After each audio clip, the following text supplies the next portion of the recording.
Alright, so I've put a lot of research into this video. I'm gonna try to run through this quick. So up first we got Population 1. So I don't have many good things to say about Population 1. My first main complaints about it, I think the gunplay feels very flimsy. Like, I don't think holding guns in this game feels very good. I don't think shooting people in this game feels very good. I think the netcode feels exceptionally bad. Maybe it's because there's a lot of Quest users, but I don't know. I also don't think the idea of being able to climb everything works out very well. Like, it's a good advertisement for a VR game, but I don't think all the height advantage is that fun. And I don't think the flying mechanic is very well thought out either. Like, if you have longer arms like I do, it does not work when you have to throw your arms out. Like, you have to be standing in the center of your play area or you risk smacking a wall. Like, I just don't think it's that great of an idea. It sounds way better on paper. I also don't think the looting and inventory system is done very well. Pretty much the only thing going for this game is that it's a battle royale that's crossplay. I don't know what else to say. Population 1 gets D tier. Up next, we got Hyperdash.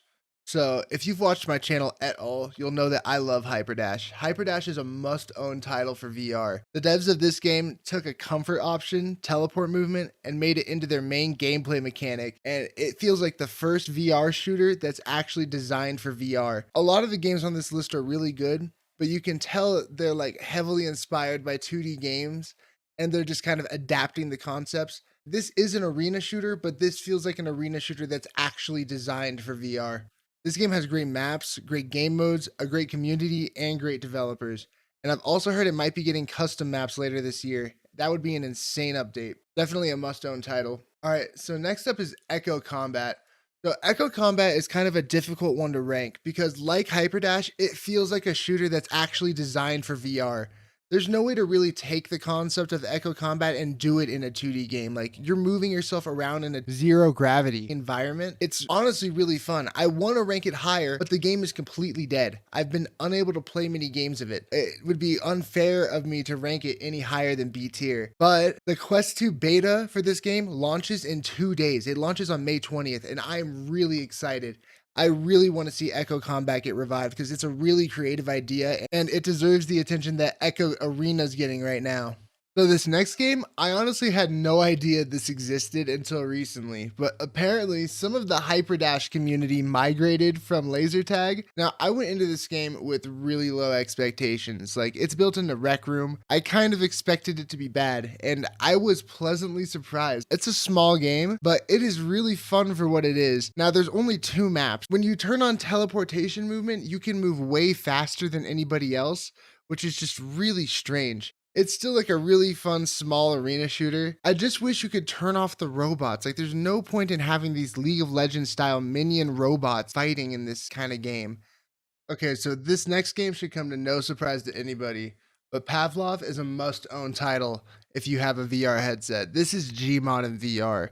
There are so many different game modes built into Pavlov that you are doing yourself a complete disservice if you don't own this game. You've got Counter-Strike, you've got Battlefield, you've got Call of Duty Zombies, you've got the Escape from Tarkov and DayZ mods, you've got Trouble in Terrorist Town, you've got Jailbreak. There are literally countless maps ported from like every game you could think of to play Team Deathmatch on. Like, this game is a must own. If you don't own this game, go buy it. S tier. Now, that being said, I don't think the mobile version of Pavlov is anywhere near as good as the main version. Pavlov Shack has like the exact same shooting mechanics, which by the way, I actually think are the best two-handed gun mechanics in VR. The virtual stock feels really good, but this version has no customability and you're basically stuck playing the like old Pavlov maps from 2018. Like, you have like 5 maps, I think. I might be wrong. There might be more, but it's mostly just search and destroy, team deathmatch, and Trouble in Terrorist Town. And it's not even really Trouble in Terrorist Town because you don't even find the weapons. You buy them at the beginning of the game. Like,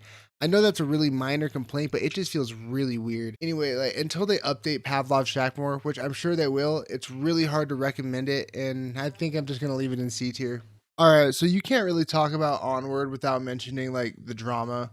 So for the 2 people who don't know about the drama, Onward was downgraded to run on Quest 2 mobile, which actually would be completely sick. That would be a great addition to the game. Except the devs completely gutted the PC version and actually made it inaccessible to play. So I wasn't an Onward player at the time that this happened. I didn't own the game, but I fully understand the rage that the community went through. I would have been livid if this happened to my favorite game. Like, this literally would have been like if the Pavlov devs removed Pavlov and just replaced it with Pavlov's Shack. This drama kept me away from the game for a long time, and I've recently tried it, and bro, I was sleeping on this game. Even in its downgraded, gutted state, this game is amazing, like easily A tier. And it would definitely be S tier if Legacy was still being updated. The devs have made it so you can play the Legacy version again, but it's no longer receiving any support, which is just kind of unfortunate. If this drama hadn't happened and the Legacy version was still the main version, this game would easily be S tier, like without a doubt. This game is pretty much Insurgency in VR. None of the modes Pavlov has can compare to this. None provide the same experience. Alright, so next, Contractors VR. So this game, I see it compared to Pavlov and Oddward quite a bit, but honestly, I think it's a step down for sure. I also see it get compared to Call of Duty a lot, which I do kind of see the comparison. The way that the games play out, it does feel like Call of Duty a lot. Definitely more than Pavlov or Onward. But I don't think the gunplay feels as good, at least in my opinion. I also cannot get the virtual stock to work at all. When I was first recommended Contractors, I think I was playing Pavlov, and I mentioned that I really wish more shooters had virtual stocks. He told me Contractors has the most customizable virtual stock in like any game. So I tried it, and he could not have been more wrong. The virtual stock like literally doesn't work if you're too tall. Like, I actually cannot get the gun to be level with my eyes. I googled it, and other people are having this issue too. Apparently the developers have known about it for over 5 months. So like, it's been almost half a year and I still can't aim properly in this game. That's kind of a huge L, I'm not gonna lie. Also, I was gonna rank it a bit higher when I thought that there was customizable maps on Quest, but there aren't. You can only do custom maps on the PC version, which kind of sucks, but at least the game's crossplay, it has that. I kind of want to give the game B, but just because of this bug not being fixed for over 5 months, I'm going to give it a C. Alright, this next one should be a surprise to absolutely nobody, but Medal of Honor goes in F tier. Even though this game is full price, the most expensive game on here, it is by far the laziest. Like, I can't even believe how many corners they cut while making this game. When you're reloading, they don't even check if you have a bullet in the chamber. You just always rack the gun.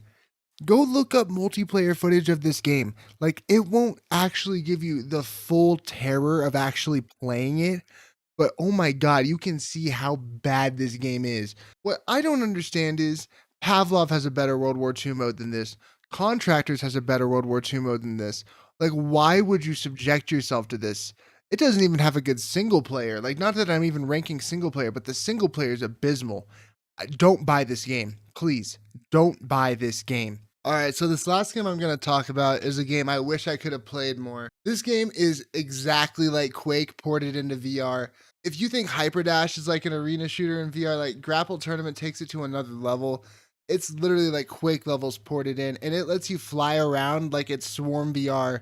I wish that this game had more players. Currently, it's only on PC, so it has no player base, but it comes out on Quest 2 later this year. Like, this is another one of those shooters I really just want to rate higher, but I can't because I haven't played it enough. So I'm going to throw it in B next to Echo Combat, where it's like, it's a good idea that I've played a few times, so I know it's fun, but I can't get a good enough feel for it.